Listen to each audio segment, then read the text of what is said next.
Hello friends, வணக்கம். இன்றைக்கி நம்ம தேங்காய் பால் சாதம் எப்படி செய்யலான்னு பார்க்கலாம். இது தேங்காய் பால் சாதத்துக்குன்னு ஒரு பேர் பார்த்திங்கன்னா ஒயிட் குஸ்கா. பாருங்கள் எவ்வளோ சூப்பராக இருக்குது பாருங்கள். நல்லா வேறையாக வெந்து வேறையாக சூப்பர் டேஸ்ட்டாக இருக்கும் ஒயிட்டாக. இது குழந்தைங்களுக்கு ரொம்ப ரொம்ப பிடிக்கும். இந்த சாதம் இது காரம் இல்லாமல் இருக்கும். ரொம்ப ரிச் டேஸ்ட்டு கிடைக்கும் உங்களுக்கு. ரொம்ப செய்கிறது ரொம்ப ஈஸி தான் அது ரொம்ப. நம்ம வீடியோக்குள்ளே போகிறதுக்கு முன்னாடி நம்ம சேனல் இது வரைக்கும் சப்ஸ்கிரைப் பண்ணலாம், சப்ஸ்கிரைப் பண்ணுங்கள். பெல் பட்டன் கிளிக் பண்ணிக்கோங்க. அப்போ தான் நான் போகிற உங்களுக்கு எல்லா வீடியோஸும் நோட்டிஃபிகேஷன் வரும். அப்புறம் வீடியோ ஸ்கிப் பண்ணாமல் பாருங்கள். அப்போ தான் நடுவில் நிறைய டிப்ஸ் நான் சொல்லியிருந்திருப்பேன். எந்த ரைஸ் வச்சா எவ்வளோ தண்ணி வைக்கணும், குக்கரில் வச்சா நம்ம எந்த ஸ்டேஜில் நம்ம மூடி வைக்கணும், தம் போட்டால் நம்ம எந்த ஸ்டேஜில் தம் போடணும், சாதம் நல்லா ஒயிட்டாகவே வர்றதுக்கு என்ன பண்ணணும், அப்புறம் தேங்காய் பால் என்னென்ன சத்து இருக்குது, அது குழந்தைங்களுக்கு எப்படி இது பண்ணலாம் செய்யலாம், இது மாதிரி எல்லா டிப்ஸும் நிறையா சொல்லியிருந்திருப்பேன் நான். அதனால் வீடியோ ஸ்கிப் பண்ணாமல் பாருங்கள். நடுவில் சொல்லியிருந்திருப்பேன் எப்படி மெயின்டைன் பண்ணுறது செய்கிறேன்னு சொல்லிட்டு. பாருங்கள் சோறு எவ்வளோ நல்லா வெறையாக சூப்பராக வந்திருக்கு பாருங்கள். சோறு குலையாமல் நல்லா கலர் மாறாமல் எடுக்கணும். அதுதான் ஒயிட் குஸ்கான்னு பேர் கரெக்டாக இருக்கும். நம்ம கலர் மாறிச்சுன்னா ஒன்றுமே பண்ண முடியாது. அதுக்கெல்லாம் நிறையா டிப்ஸ் நான் சொல்லியிருந்திருப்பேன். இங்கே பாருங்கள் எவ்வளோ சூப்பராக ஒயிட்டாக கலர்ஃபுல்லாக அது நல்லா ஒயிட்டாக இருக்குது பாருங்கள். அப்புறம் நம்ம தேங்காய் பால் எடுத்த மிச்ச வேஸ்ட்டோடு நம்ம எப்படி யூஸ்ஃபுல்லாக யூஸ் பண்ணலாம் அப்படிங்கிறது ஃபுல்லாக சொல்லியிருந்திருப்பேன். அதனால் வீடியோ ஸ்கிப் பண்ணாமல் பாருங்கள். இப்போ வாங்க வீடியோக்குள்ளே போகலாம். இப்போ இதுக்கு தேவையான பொருள்னு பார்க்கலாம். இப்போ தேங்காய் பால் சாதம் செய்கிறதுக்கு நம்ம தேவையான பொருள் பார்க்கலாம். நான் அரிசி எடுத்துருக்கிறது 2 உலக்கு. அதாவது உங்களுக்கு 400 கிராம் அரிசி வரும். உங்களுக்கு அரிசி எவ்வளோ வேணுமோ எடுத்துக்கலாம். இதுக்கு ஒரு மீடியம் சைஸு தேங்காய், இன்னும் கொஞ்சம் பெருசாக இருந்தாலும் எடுத்துக்கலாம். தேங்காய் பால் ரொம்ப ஊற்ற முடியாது. ஏன்னா ரொம்ப ஊற்றினா உங்களுக்கு திரிஞ்சு போயிடும். உங்களுக்கு அது மாதிரி ஒரு மாதிரி எண்ணெய் கக்கி ரொம்ப வரும். ஓரளவுக்கு மீடியமாக எடுத்துக்கலாம். அப்புறம் தேவையான அளவு இஞ்சி பூண்டு பேஸ்ட்டு, 3 பெரிய வெங்காயம், 3 பச்சை மிளகாய், தக்காளி 4 சின்னதாக தான் எடுத்திருக்கேன். ஏன்னா நம்ம அரிசி எவ்வளோ போடுறோமோ அதுக்கு தகுந்த மாதிரி தான். தக்காளி வெள்ளையாக இருக்கிறதுனால உங்களுக்கு அந்த கொஞ்சம் கலர் அந்த ரெட் கலர் இல்லாமல்னால உங்களுக்கு 3 ஒரு குட்டியாக ஒரு பழம் எடுத்துருக்கேன். இல்லைன்னா நான் கொஞ்சம் கம்மி பண்ணிடுவேன். ஏன்னா உங்களுக்கு தேங்காய் பால் சாதம் உங்களுக்கு நல்லா ஒயிட்டாக வரணும். இதுக்கு இன்னொரு பேர் ஒயிட் குஸ்கான்னு கூட சொல்லலாம். அப்புறம் புதினா தேவையான அளவு நான் எடுத்து வச்சுருக்கேன். அப்புறம் சோம்பு ஒரு ஸ்பூனு, பட்டை 2 துண்டு, அப்புறம் கிராம்பு 3 துண்டு. பட்டை 2 துண்டு, கிராம்பு 3, ஒரு ஏலக்காய். இது தாளிக்கிறதுக்கு இவ்வளோ தான். அப்புறம் நம்ம எப்படி செய்யணும் பார்க்கலாம். இப்போ நம்ம ஃபஸ்ட்டு தேங்காய் பால் எடுக்கணும். கொஞ்சம் சுடு தண்ணி வச்சுட்டு தேங்காய் திருவி போட்டு நம்ம அரைச்சி இப்போ தேங்காய் பால் எடுக்கிறோம். இருங்க எப்படி இருக்குன்னு பார்க்கலாம். அதுக்கு நம்ம அரிசி நல்லா ஒரு மணி நேரம் ஊற வச்சிடணும். இது நம்ம நார்மல் ரைஸ். இதுக்கு ஜீரக சம்பா கூட தேவையில்லை. போட்டாலும் போகலாம். இது நம்ம வீட்டில் உள்ள ரைஸு புழுங்கல் அரிசியை போட்டுக்கலாம். இதுக்கு இது நல்லா நீளமாக இருக்கும் உங்களுக்கு. இப்போ இது நல்லா ஒரு மணி நேரம் ஊற வைக்கலாம். அரிசியை ஒரு மணி நேரம் நல்லா ஊற வைக்கலாம். இது தேவை நம்ம திருவிக்கலாம். இல்லை மட்டும் நம்ம கீத்து போட்டு எடுத்துக்கலாம்.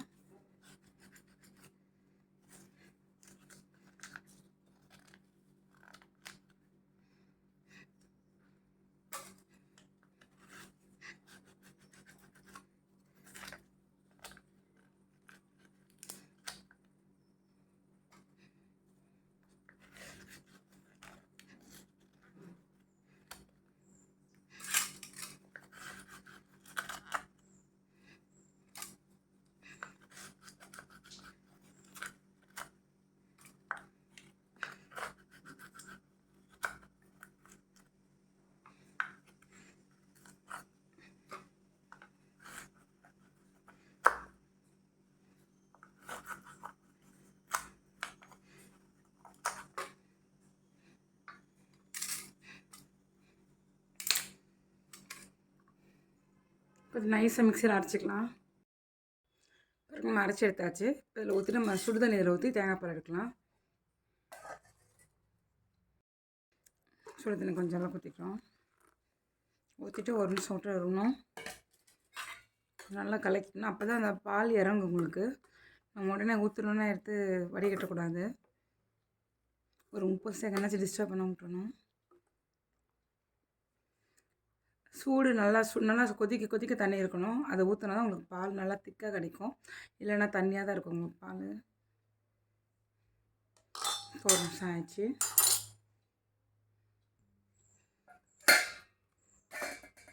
இது மாதிரி நம்ம நைஸ் வடிகட்டி எடுத்துக்கலாம்.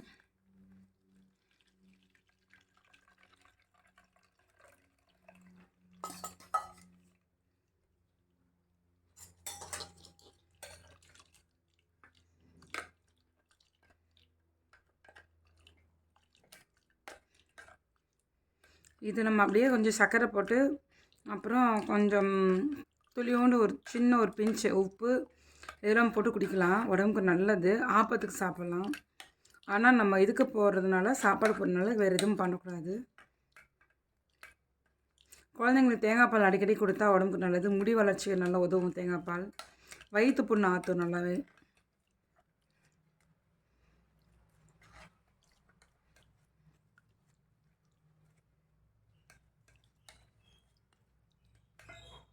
பாருங்கள் எல்லாம் திக்காக இருக்கு பாருங்கள். திரும்பி நம்ம ஒரு கூட போட்டு எல்லாமே போட்டுட்டு தேங்காய் பால் அரைச்சி எடுத்துக்கலாம்.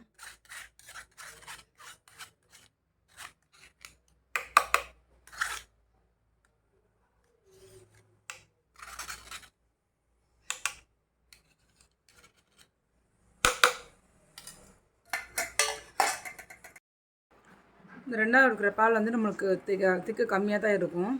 நம்ம அந்த வடிகட்டினதை விட என்ன வச்சு செய்யலான்னு பார்த்திங்கன்னா, நல்லா காய வச்சுட்டு அடுத்த மாதம் மார்கழி மாதம் வருது இல்லையா, கார்த்திகை முடிஞ்சு மார்கழி வருது, அப்போ கோலம் போடுறது யூஸ்ஃபுல்லாகும். இந்த தேங்காய் பால் எடுத்து பாருங்கள் நல்லா வெள்ளை வெள்ளைன்னு இருக்கா. இதை நம்ம வந்து கலருக்கு யூஸ் பண்ணலாம். நம்ம தேங்காய் பால் எடுத்து வச்சுருக்கோம். இப்போ நம்மளுக்கு தேவையான அளவு நம்ம வந்து பால் எடுத்து வச்சுக்க வேண்டியதான். அடுப்பு நல்லா காஞ்சிச்சு. இதுக்கு வந்து எண்ணெய் கம்மியாக ஊற்றினா போதும். ஏன்னா இதில் வந்து தேங்காய் பால்லே உங்களுக்கு எண்ணெய் நிறையா இருக்குது. உங்களுக்கு அதுலேயும் எண்ணெய் கக்கி வரும் உங்களுக்கு. அதனால் நம்ம வெங்காயம் இஞ்சி பூண்டு வதங்குற அளவுக்கு முட்டுருந்தா போதும். எண்ணெய் நல்லா காஞ்சோடனே எடுத்து வச்சுக்க இந்த 2 பட்டை 3 கிராம்பு 1 ஏலக்காய் இதை போட்டுடணும். ஒரு 1/2 ஸ்பூன் சோம்பு. இப்போ நல்லா பொரிஞ்சோடனே இப்போ வந்து நம்ம வெங்காயத்தை ஃபஸ்ட்டு போட்டணும். நல்லா வதங்குது.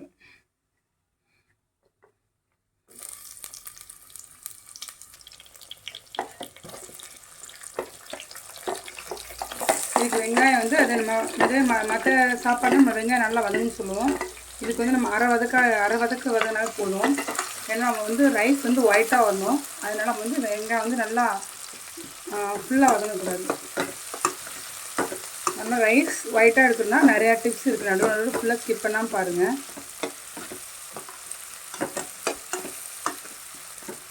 இதுக்கும் உப்பு போட்டு வதக்கணும்.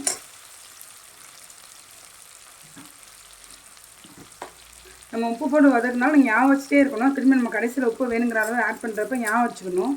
நம்ம மறந்துட்டு திரும்பி பழைய மாதிரி போட்டோம்னா நமக்கு கஷ்டம்.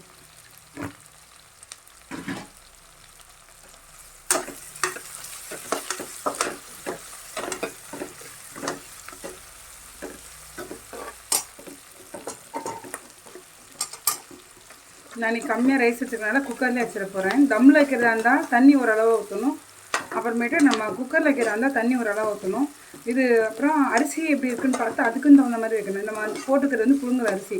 இதே ஜீரக சம்பாரியாக இருந்தால் அதுக்கு ஒரு அளவாக ஊற்றணும் தண்ணி. சமையல் வந்து ஒரு அருமையான கலை. அதை நம்ம சின்ன சின்ன இதெல்லாம் பார்த்து கரெக்டாக பண்ணோம்னா ரொம்ப சூப்பராக வரும். ஏறியும் ஒரு அரை வதக்கு வதங்கிடுச்சு. இப்போ நம்ம அதை 3 மிளகாய் வந்து நீளமாக கீரை வச்சுருக்கோம் பாருங்கள், அதை போட்டு வதக்கிடணும். இதுக்கு வந்து நம்ம ரொம்ப காரம் அதிகமாக போடக்கூடாது. இப்போ இஞ்சி பூண்டு பேஸ்ட் வந்து ஒரு 2.5 ஸ்பூன் எடுத்து வச்சுருக்கேன். இந்த சாதத்துக்கு வந்து நல்ல ருசி கொடுக்குறது வந்து இஞ்சி பூண்டு பேஸ்ட்டு 1, அப்புறம் தேங்காய் பால். இதுதான் ரொம்ப 2 மெயின் ரீசன். இதுதான்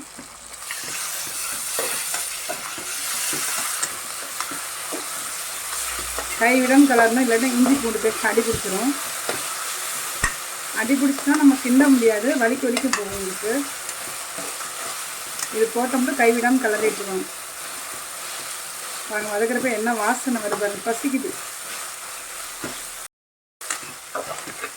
இந்த மாதிரி இது செய்கிறப்ப பார்த்தீங்கன்னா வெளியில் பிள்ளைங்களும் உட்காந்தான்னு வச்சுக்கோங்களேன், அம்மா பசி சீக்கிரமாக அப்படிம்பாங்க எல்லாமே. ஏன்னா இது வந்து டேஸ்ட், இந்த சாதம் வந்து அவ்வளோ நல்லாயிருக்கும். இந்த வதக்கிற வாசனையே பார்த்தீங்கன்னா செம்மையாக இருக்கும். வெளியில் பசியோடு உட்காந்துறவங்களுக்கும் வந்து பசி ஆயிடும் இந்த வாசனைனால. இதுக்கும் வந்து நம்ம ப்ரௌன் கலரில் வந்து வதக்கக்கூடாது. பச்சை வாசனை போகணுன்னு டக்குன்னு அடுத்து நம்ம ஆட் பண்ணிடணும். இதுக்கு வந்து ரொம்ப கம்மி தான். நம்ம இந்த சைடில் இப்போ இது பண்ணுறப்ப நம்ம இன்னொரு சைடில் குக்கரில் வைக்கிறதுனால இன்னொரு சைடில் தேங்காய் பால் வந்து நம்ம அளந்து எடுத்துருக்கோம் இல்லைங்களா. அதனால் இதுக்கு வந்து இப்போ வந்து நம்ம ஒரு பங்கு அரிசினா 2.5 பங்கு வச்சுருக்கோம் தண்ணி தேங்காய் பால். இதே தம்மில் வைக்கிறதா இருந்தால் 1.25 பங்கு தான் வைக்கணும். புழுங்கலரிசினா 2 பங்கு வைக்கணும். சாரி, புழுங்கலரிசினால் குக்கரில் வைக்கிறதுனால 1க்கு 2 தண்ணி வைக்கணும். இதே தம்மில் வைக்கிறதா இருந்தால் புழுங்கல் அரிசிக்கு 1க்கு 2 வைக்கணும். இதே ஜீரக சம்பா அரிசியாக இருந்தால் 1க்கு 1.25 வைக்கணும். எதில் பண்ணுறோம், எந்த அரிசியில் பண்ணுறோம் அதுக்கு தகுந்த மாதிரி தான் தண்ணி வச்சா தான் உங்களுக்கு வந்து நம்ம நினைக்கிற மாதிரி டேஸ்ட் வந்து சாப்பாடு கிடைக்கும். இன்னும் கொஞ்சம் வதக்கிக்கலாம். ஆனால் ரொம்ப ப்ரௌன் கலர் வந்துடக்கூடாது. ஏன்னா அப்புறம் ரைஸ் வந்து உங்களுக்கு ஒயிட்டாக வராது. தேங்காய் பால் சாதம் நம்ம ஒயிட்டாக எடுக்கிறதுலாம் இருக்குது எப்போதுமே. இதில் நம்ம எதுவுமே கறி விடாமல் விட்டோம்னா தான் உங்களுக்கு ரைஸும் ஒயிட்டாக வரும். புதினா,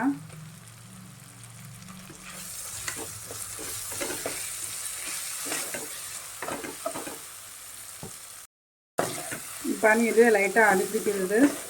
இந்த மாதிரி இது எப்படியா இருந்தாலும் கை விடாமல் கலர்னாலும் இப்படி தான் வரும்.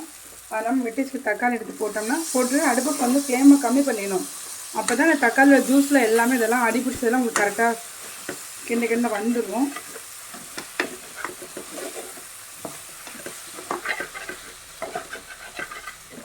இப்போ வந்து இதுக்கு வந்து நம்ம போடுறப்பே தாளிக்கிறது பார்த்திங்கன்னா முந்திரி பருப்பு போட்டு தாளிச்சிக்கலாம். இல்லை அது பிடிக்காதவங்க பார்த்திங்கன்னா கடைசியில் ஃப்ரை பண்ணி மேலால் டெக்கரேட் பண்ணலாம்.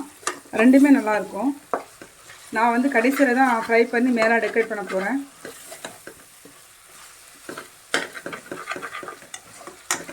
இங்கே பாருங்கள், நல்லா வருது உங்களுக்கு. நம்ம தக்காளி போட்டோன்னே உங்களுக்கு அடுப்பு வந்து ஃப்ளேமை கம்மி பண்ணிடணும். அப்போ தான் இந்த லைட்டாக அடிப்பிடிச்சதெல்லாம் உங்களுக்கு வரும். ரெண்டாவது காரணம் என்ன பார்த்தீங்கன்னா, தக்காளி வந்து இப்போ ஒன்று ஒரு பழம் ஜூஸ் இருக்கும், ஜூஸ் ஒரு பழம் இருக்காது. அதனால் நம்ம அடுப்பை ஸ்லோ பண்ணி வச்சிங்கன்னா தான் உங்களுக்கு வந்து அதில் உள்ள ஜூஸ் இறங்கி நல்லா தக்காளி வதங்கும். இல்லைன்னா நம்ம சீக்கிரமே வேகமாக ஃப்ளேமில் வச்சு ஃபுல் ஃப்ளேமில் வச்சு வதக்கணும்னா உங்களுக்கு அதெல்லாம் தக்காளி சரியாக வதங்காது. பார்க்குறதுக்கு அவ்வளோ நல்லா இருக்குது. இதே ரெட் கலர் பழமாக இருந்தால் நம்ம இன்னும் தக்காளி குறைச்சிக்கணும். இது நான் கொஞ்சம் கலர் கம்மியாக இருக்கனால உங்களுக்கு வந்து ஒரு 3 பழம் எடுத்திருக்கேன்.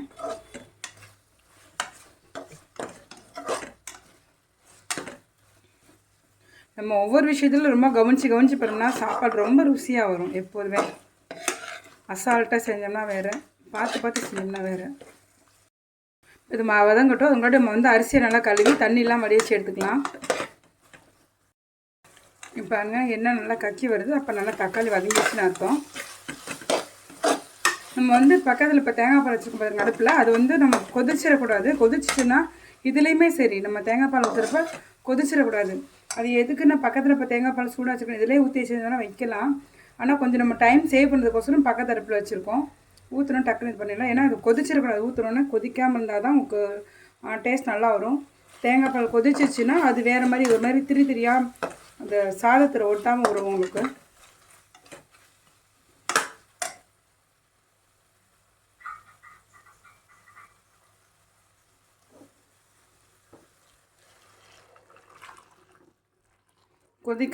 கொதிக்காமல் நுர கட்டி வரப்பே நம்ம டக்குன்னு அரிசியை போட்டுடணும். இதில் இந்த ஒரு மிஸ்டேக் பண்ணோம்னா அது எப்படி பண்ணுறோமோ அதுக்கு தகுந்த மாதிரி தான் வரும்.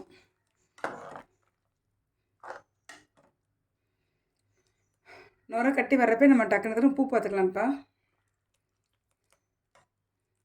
புதினா வேணால் கம்மி பண்ணிக்கலாம். எனக்கு புதினா ரொம்ப பிடிக்கும். அது கொஞ்சம் இது ஒயிட்டாக இருக்கிறதுனால உங்களுக்கு புதினா அங்கங்கே இருக்கிறப்ப கலர்ஃபுல்லாக இருக்கும் பார்க்குறதுக்கு. ரெட்டு க்ரீன் அப்படி நல்லாயிருக்கும் பார்க்குறதுக்கு. அதனால நான் போட்டிருக்கேன்.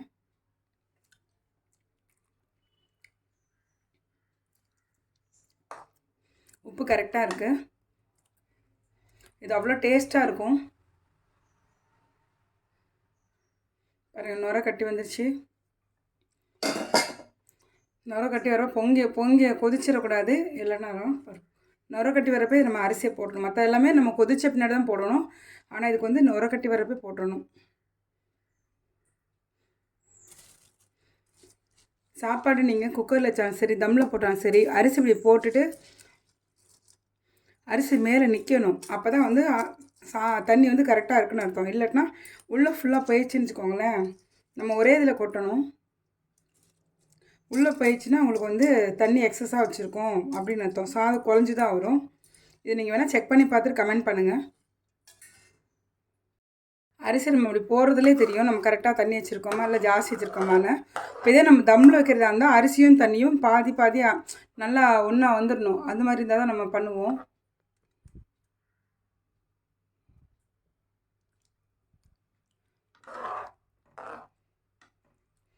நம்ம குக்கரில் வைக்கிறதுனால இன்னும் ஒரு நிமிஷம் கழிச்சோன்னா நம்ம மூடி வச்சிடலாம்.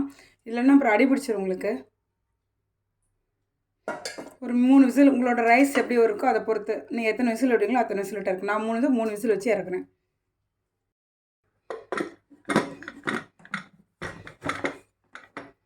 மூணு விசில் விட்டு இறக்கணும். நம்ம பாருங்கள் விசில் போயிடுச்சு. சாதம் பாருங்கள் எவ்வளோ சூப்பராக இருக்குது பாருங்கள்.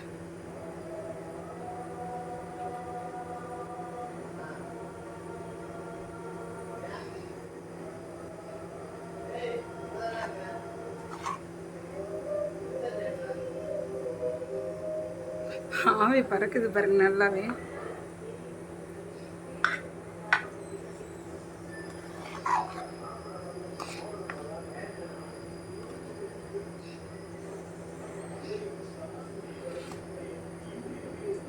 பாருங்க ஒரு நல்லா இருக்கு.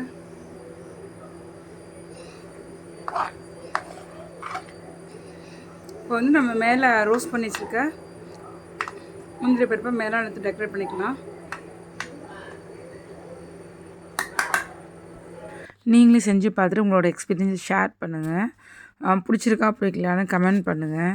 பிடிச்சிருந்தா லைக் பண்ணுங்கள், பிடிக்கலனா ஏன் பிடிக்கலான்னு கமெண்ட் பண்ணுங்கள்.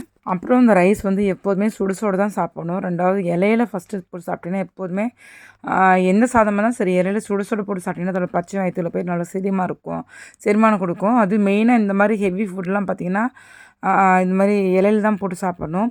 இதுக்கு தொட்டுக்கு வந்து பார்த்தா மட்டன் பெப்பர் கிரேவி அது நல்லாயிருக்கும், மட்டன் கிரேவி நல்லாயிருக்கும். ஆனால் இன்றைக்கி ஃப்ரைடேனால நான் வந்து பார்த்திங்கன்னா இதுதான் வச்சுருக்கேன், உருளைக்கிழங்கு தான் வச்சுருக்கேன். அதுவும் நான் உங்களுக்கு லிங்க்கை கொடுக்குறேன், எங்கள் டிஸ்கிரிப்ஷனில் போய் பார்த்துக்கோங்க. இதுக்கு உருளைக்கிழங்கு தயிர் வெங்காயம் தான் அதுக்கு செம்ம காம்பினேஷன். மட்டன் உருளைக்கிழங்கு பாருங்கள் அப்படி ஃப்ரை அவ்வளோ கலர்ஃபுல்லாக இருக்குது. இது எல்லாமே உங்களுக்கு நேச்சுரல் கலர் தான். இதுக்கு இந்த வீடியோக்கு கீழே லிங்க் கொடுக்குறேன், நீங்கள் போய் செக் பண்ணிக்கோங்க. Please subscribe, like and share friends. Thank you.